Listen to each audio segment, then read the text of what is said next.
Hey everyone, welcome to Rev Trev NFL. We're going to be talking about fantasy football drafts. Peter, welcome to the show, and it is fantasy draft season. How are you doing tonight? Dude, I am doing great, man. Thank you so much. I can't wait. Things are going awesome. It's amazing. This is just the best time of year for us fantasy guys, right? Like we're coming up to it. Training camps are starting up. Good times right now. Totally. And it's going to be a blast because you and I are hashtag addicted. We get into about 20 leagues a year, and we've won a bunch of championships. Listen, if you want to win a championship, we try to give you advice that you can compete, contend, and win a championship. And we're going to dive into this series of do not drafts. And we want to let you know that in this series, we're going to be talking. We're okay to argue about certain consensus ranks, right? And that's the thing, is that everyone kind of falls into, no, you must do this. No, you don't have to. Think it through. Use your brain. So, Peter, why do you want to do a video like this for the internet, for the World Wide Web? You mean the Marvin Harrison in particular one? Well, or the series in itself. Oh, you know what? Whenever we're so fickle, everybody is so fickle. And when you actually look at the numbers, they don't add up. But we create this thing and everybody wants to do the same thing. And the experts tell you you're supposed to draft this, and the experts tell you you're supposed to draft that. And it never really ends up that way at the end of the season. You're getting guys that you were taking in 60 and 70 and 80 that won you leagues.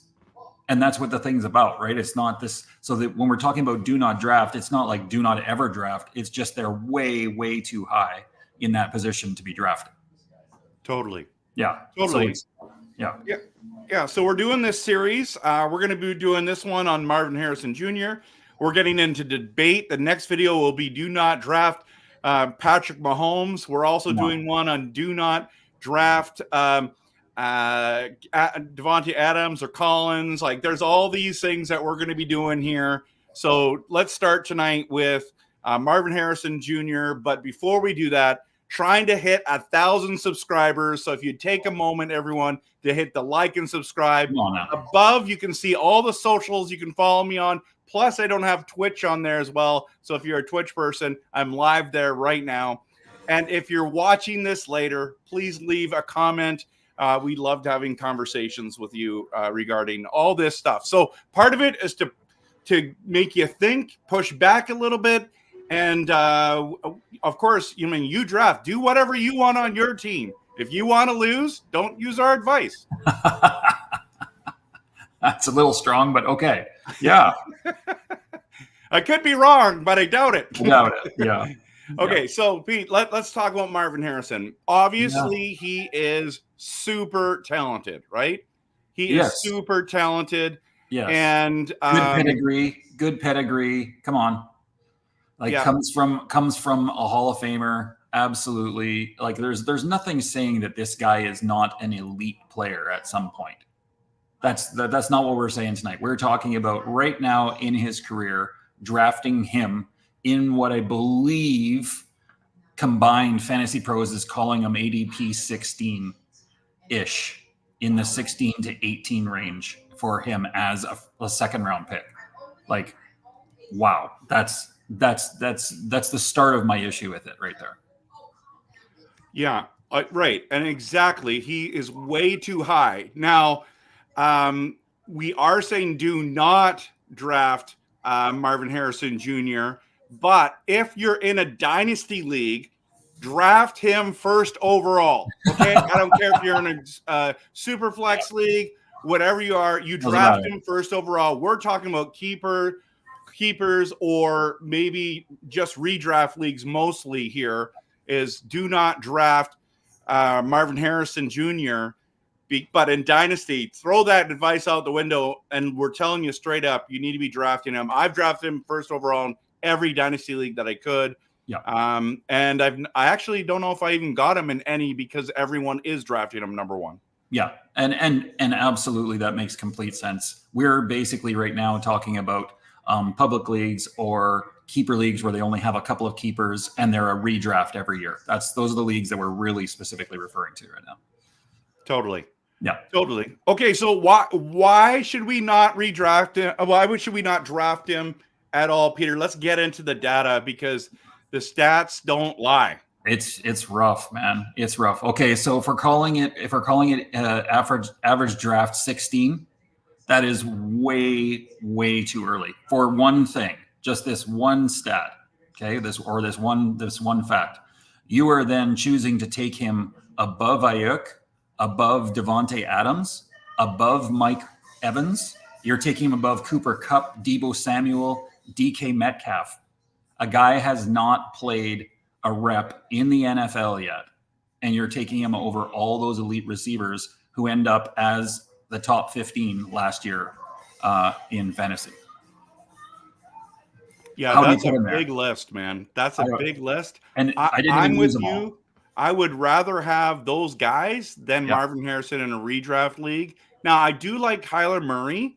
I think he's a talented quarterback, but he's more of a running style, Lamar Jackson, Michael Vick style. Yeah. So, but in saying that, how much is it going to be like a Kirk Cousins situation where he's only looking Marvin Harrison Jr.'s way, or is he just going to spread the ball around, or is he just going to, in any sign of trouble, he's just running? Yeah, I think that's kind of a little bit of Kyler Murray right now. I think that Kyler Murray is going to be afraid to stay in the pocket for too much longer than he has to because of the injuries that he's coming off of from last season, right? And he is extremely short. He doesn't throw that slant pattern across the middle very easily. He can't see over the middle of the line very well. He's not a throwing quarterback. And so when you look at Kyler Murray's stats, and we were talking about a player like Devontae Adams, who, you know what, is top 3 talent. You and I have talked about this like consistently. Top 3 talent in wide receiver, but with the quarterback situation and the running back situation in Vegas, he's going to have a hard time cracking the top 10 basically because of that situation. So the quarterback does make the difference. We saw him with Aaron Rodgers.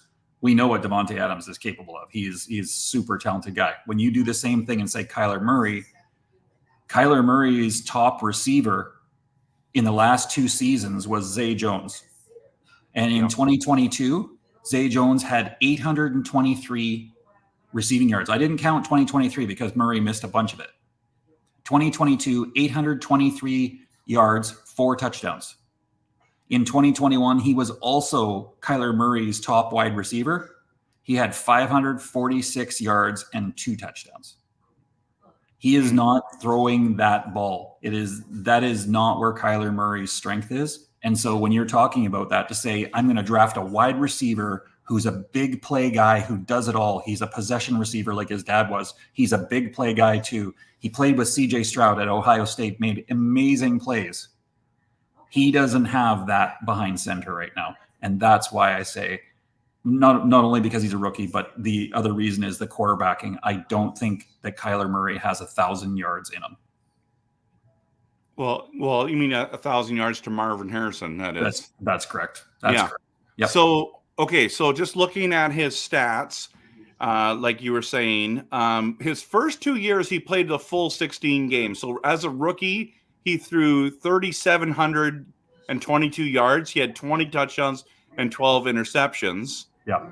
And then they were 5-10-1 in those 16 starts. The following year is when everyone got on the hype train for him. They were 8-8. He had almost 4. He was just a few yards short of 4,000 yards, right. 26 touchdowns and 12 interceptions. So the question is, can he repeat that 2020? I mean, we need to remember that 2020 was 4 years ago. Yeah. You know what I mean? Almost 5. So, and progressively he's gone down from that, Trev. So in 2021, he was 14th in yards passed and 18th in touchdowns. And in 2022, his last healthy-ish year there, he was 24th in the NFL in yards passed. Yeah. That's rough. Like that is not saying, hey, I've got an elite receiver, I'm going to hit him. Yeah. But in saying that, He only in 2022 he only played 11 games, and last year he only played 8. Yep. So, And I didn't say anything about 2023 because he hardly played at all. The first one was 2021 and 2022 was the second one. Yeah. It looks like he's close to a 3,700 to 4,000 range when healthy for 16 games. Yeah. And it means that he's going to get about 20, like he's in that 24 to 28 touchdown range. Now that's okay. That's okay. Yeah. I mean, the yardage is good. The touchdowns isn't very good. And then when we go into that, he also turns the ball over as well. He's pretty high up there in turnovers, whether it's fumbles or interceptions. And then the other piece of that is when you're talking about Marvin Harrison, let's just say Marvin Harrison or Kyler Murray, they connect for 968 yards this year, almost 1,000-yard season for him or something. Maybe he gets 6 touchdowns. That still doesn't warrant you taking him at 16. Yeah. That's the point. It's not, is he going to get between 800 and 1,000 yards this year? Yeah, I think absolutely he will. But Kyler Murray hasn't thrown like 8 or 9 touchdowns to somebody since DeAndre Hopkins. So like, okay, well, if a guy is going to get, let's just say I'm going to take him and he's going to get 900 yards and 6-7 touchdowns, is that a guy I want at 16? Because at that point, you still got running backs that are going to get you collectively receiving and rushing up to 20 touchdowns. They're still on the board at that point. Yeah, so James Conner, who's a seasoned veteran, always gets a bunch of touches. And then they drafted Trey Benson pretty high, so they're going to be looking for him. And don't forget, you know what? McBride's getting his share of stuff too. Like here's a guy that is a really big target out there, and he runs his outs. He does his underneath routes and stuff like that. He's taking a lot of balls too. There's going to be a hawk out there as a tight end. So, it's just where does that sit? Where in the end, what does that mean for him? Absolutely. If they're both healthy, he catches 800 yards worth of passes this year. I have no problem with that. Yeah. Yeah, I mean, he's got potential. Okay, so let's talk about guys who have had super talented, not in the greatest situations, who didn't pan out. Okay, and I think the poster child right now is a tight end named Kyle Pitts. Right? So fantasy bust so far. Now everyone's high on him this year, and I understand why. Kirk Cousins is in town. He not only loves throwing to JJ, but he also threw to Hawkinson. So that was a winning combination. I can understand why people are finally excited. Well, I mean, I think they've been overhyping Kyle Pitts 2 years ago when he entered the league. I literally made a video. Do not draft Kyle Pitts. Everyone kept arguing with me and saying, "You're an idiot. You're a clown. You don't know anything." And I'm like, okay. How do you like me now, everyone? The best thing that Marcus Mariota has done since then is be on the quarterback show on Netflix. Like that's about all he's accomplished. So he was never a thrower to begin with. And as with him at quarterback, no one had a successful year. So it was never going to happen. And at quarterback, that's what it's all about. When you talk about his dad, Marvin Harrison Sr., we've talked about this, buddy. He played his career with Peyton Manning. Right. Like if that guy played his career with a quarterback that was, a bottom 10 quarterback in the league, it's arguable. And don't get me wrong, I don't want to put Marvin Harrison Sr. You're the bomb, man. There was things you did that were crazy, but does he make the Hall of Fame necessarily? We don't, the quarterback makes a huge difference. Yeah. And not only that, I do think, like what we're talking about, the health of Kyler Murray, we're nervous about. So that's why I don't mind if you're going to draft Marvin Harrison, we just don't go for it, but don't draft him where he's going. Absolutely. I think the one I was looking at, Peter, today said he's wide receiver 9. Yeah. Something insane like that. Is that what you had said? Not 9? 9 and ADP of 60 between 16 and 18. Yeah. Yeah, that's just astronomically too high. So where would you feel comfortable drafting? Because even though we say do not draft, We mean like, yeah, you draft him where where would be the spot? What round would you think? Wow. For me, a player like that, with the guys that are out there, the wide receivers that are out there, there's some guys moving into some really good situations as well. Calvin Ridley is potentially moving into something where he could be a sleeper and kind of move up the board as well. I honestly think that I wouldn't take him before the 4th round. He is absolutely certainly, to me, not more than a lower end wide receiver 2 or a flex play. Yeah. And that's probably not to start the season. That's probably a few games into the season. I wouldn't be starting him week 1 at wide receiver 2. That'd be hard. And if you do that, it's not that you're guaranteed to lose. It's you're asking for 7 points out of that guy. That's what you're asking for in doing that early in the season. Mm-hmm. So. Yeah, I think that's good advice. The problem is someone in your league is going to take him early, and that's okay, because if someone takes him early and wants to do that risk, I mean, there's a lot of reward. A lot of people are like, well, it's all about potential. It's like, well, it's also about situation. It's also about what's the actual production going to be. Yeah. So for me, Pete, I'm just sitting there and watching this and going, I don't want to be the guy that does what you said, play him as your number 2. Now, there's going to be weeks, like you and I know. There's going to be weeks he's going to break it open. He's going to have that huge long touchdown. It's going to be on the replays, and everyone's going to be like messaging us and going, you guys don't know what you're talking about. See, blah, blah, blah. It's like, okay, let's talk about the full season here. Let's talk about the full season. Let's see how many of those wide receivers are above Marvin Harrison. I'm telling you right now, I think there'll be 10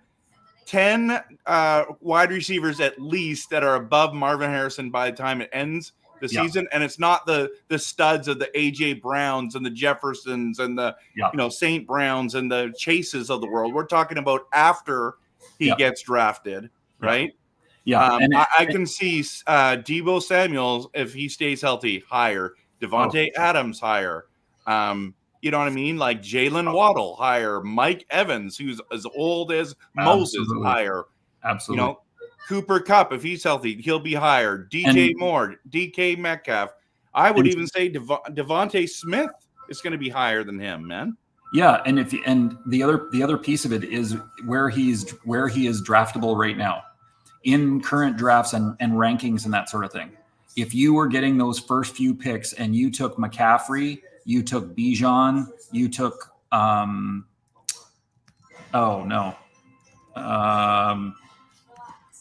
Hall. If you take those 3 guys, that means that you're picking around that 16 to 20 range, right? And if you take Marvin Harrison there, that means he's your wide receiver 1. So if you've taken running back in your first 6 picks there with one of those guys, and you're taking him as wide receiver 1, that's even worse, dude. And then if you don't do that, that means that you've taken a guy like JJ, you've taken a guy like CeeDee Lamb, you've taken Tyreek Hill. And if you take him there, you're taking him as your wide receiver 2, and you haven't got a running back on the board. You're not picking again until 24. So you're basically going to be sitting there with a Josh Jacobs, which, don't get me wrong, he's not going to be horrible this year, but I don't think he's an RB1. And so it's that piece, right, to say where he is in the draft as well, taking him late in the 2nd round. You're not helping yourself out because of what you had to take in the first 4 or 5 picks of the 1st round. Absolutely. And just a reminder, you got to know your league scoring, your roster requirements. For us, some people play in 3 wide receiver leagues. Yeah. So, those are going to be, the wide receivers are going to be going off the board. Someone's going to end up having Marvin Harrison Jr. as their number 2. Yeah. Or you're going to be in a 2 wide receiver, 3 flex, and you could you can put him in and there'll be some great weeks you're going to have. It all depends on those factors. There's so much to do it, but can we just tell people to use your platform's rankings to your advantage? Most people just draft whatever your platform tells you to do. Who's next? Yeah. All of a sudden, they're like drafting here and there, and it's like, wow, Marvin Harrison's next. I'm going to draft him. Like, no. Yeah. Yeah. Like thinking that people know something that you don't know, and you're just going to jump on the bandwagon with it. And so if you take the time just to think about it and go to the proven guys, especially when you're talking about like your RB 1 and 2, your wide receiver 1 and 2, like go to the guys that are going to get the stuff for you. There's lots of time to take chances on those guys later in the draft. Don't leave that chance. If you took a running back in the first round, he can't be your wide receiver 1. That like you're not going to win your league. Yeah. Period. I will say that right now, that if you took your running back there, McCaffrey might help somebody. Maybe that's the one anomaly. And you ended up having to take him as your wide receiver 1, you're not going to win your league. And then it also comes down to rookie wide receivers. Yeah. Traditionally, rookie wide receivers struggle because it's a fast game. There's these defenses. The defensive players are smart. They're fast. They hit harder. It makes you think, right? And so there's only a few exceptions of wide receiver rookies that actually are good, got great fantasy value. Yeah. If you get them later. I mean, the Puka Nakuas of the world are hard to find, but nobody was drafting him at 9 or 15 in the wide receiver ranks. They got him as like, and now he's a first round wide receiver. He was actually highly undrafted in most leagues last year. Yeah. Like people were picking him up on waivers off after week 1 and 2. Mm-hmm. So yeah, the only exception to this, and the one thing that I would say someone has going for them would be the argument of Garrett Wilson. And Garrett Wilson has not had solid quarterback play at all. And he has put up some pretty strong numbers. Yes. With the intention that New York runs a different offense than Arizona runs. So they haven't really had a big running game, and Arizona really relies on their running game and their screenplays and stuff like that. So absolutely. Garrett Wilson is the one exception to this. If you talk about Chase or you talk about JJ, they both had quarterbacks who were slinging balls. So those numbers, that starts to become arguable then. Totally. Is there anything else you want to talk about regarding Harrison Jr.? Oh man, I honestly wish him the absolute best. I think he is going to be a star in the league. It's not about coming down on somebody. It's about winning your fantasy league. And at this point, that is way too early. There's a number of reasons that the argument can be made. None of them stand well for a rookie in his situation.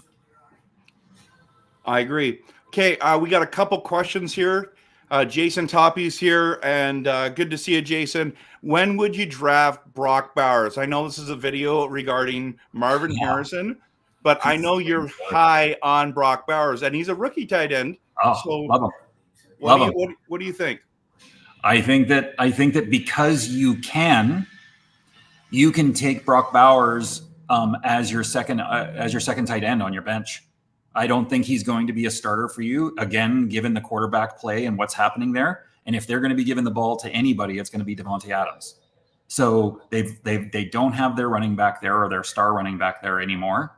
So you're looking at that, and then you say, hey, this guy, because in most leagues, when you see it, you're going to be able to take Brock Bowers at like 110, 120, 125. I think that's a great place to try with this guy. Hey, and if it turns out the other way, you win, right? But I don't think as your tight end, he is not, if you're in a 10-team league, he is not, in my opinion, one of the top 10 tight ends. Well, he's ranked right now as tight end 11. Yeah. The two guys that are above him that I would draft Bowers in front of is Jake Ferguson and Njoku.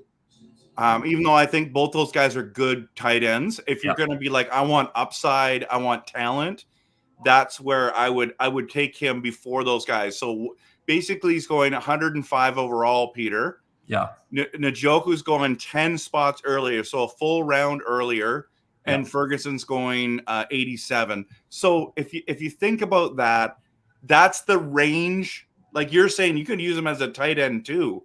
Oh, In fact, you might want to draft Bowers later. Absolutely. Because 100%. Do it anyway. if he hits, then you can trade your starting tight end. Absolutely. And your other tight end, if Bowers is that good, he's good on the waiver wire. Like, let's just get rid of him and get somebody else. Yeah. So I think that he's more, to me right now, he's more a handcuff for your tight end, on the verge. Like, 10, like a 12-team league. It's like, he might be there. So yeah. Okay. Last question, also from Jason: would you draft anyone at any position in a contract dispute with their team? I don't. It depends on what you're talking about, because today some news came out about Jordan Love, and but it doesn't look like the Packers are going to hold out too long on this thing. He'll have a deal, but in that case, I'm still absolutely drafting Jordan Love in those later rounds when you have the opportunity. I mean, I don't know what his ADP is, but you're probably able to get him at like 80, 79, 7, like, I don't know, something like that. He is going 62 right now. Oh, really? Yeah. Okay. So he's high. He's just wait a minute. Overall, yeah, he's 62. Dak Prescott's going right before him, and Joe Burrow's going right before him. So 59, Joe Burrow. Two later, it's Prescott, and 1 later is Jordan Love. So 6th and 7th round for those quarterbacks. Yeah, and that's a whole nother video, dude. Because, yeah, but I think I personally haven't seen Jordan Love go earlier than 70 yet. But at the same time, I'm not in that many leagues at this point. So, and I think that if you're getting any of those guys, if you're getting Dak Prescott or Jordan Love, whether they're in a contract dispute or not, after 70. That's great value. Yeah. If you think the guy's going to hold out into the season, then I would hold off. Yep. I think Jordan Love's there. I think he'll have a contract done by the end of the week. But he's in the building, Trev. Huh? He's in the building. Yeah. He's at all their meetings. He's doing their thing. He's on the field. He was on the field today. He's just not full participant or whatever you want to call it. Kind of. Yeah. But if you're drafting today, I bet you Jordan Love drops, and you can get him in like the 8th round. Good value. Yeah. Yeah. Okay. Well, thanks everyone for coming out, watching this. We are going to be filming the other 2 videos. They're going to be coming out each day, and looking forward to this. This week, I knew this one would be a little bit of a longer video. Actually, all of our videos are going to be a little longer. We love to chat about football. We love football. We love fantasy football. We love winning championships. Come on. And so, again, if you want to compete, contend, and win a championship, I would encourage you to follow this advice. We could be wrong, but I don't think we're going to be on this one, man. Yeah. And yeah. So any concluding remarks, Pete, before we go? No, man. I just, again, everybody have a fantastic fantasy season. If you've already drafted and you took Marvin Harrison at 17, you know what? Maybe you made your pick at 57 and he's a stud and you didn't mean it and he's going to do it anyway. So, like, it's all good, but wishing him the absolute most success this season. But it's not generally a winning ticket at that point. All right, everyone, have a great day, and I hope you win your fantasy league and just enjoy the draft. It's like Christmas. You get to go do the drafts. That's what I like. I just love doing drafts, mock drafts, real drafts. Doesn't matter. I'm all in. So have a good night, everyone. And if you're watching this later, put a comment in. I'd love to chat with you. Peace.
in the truth.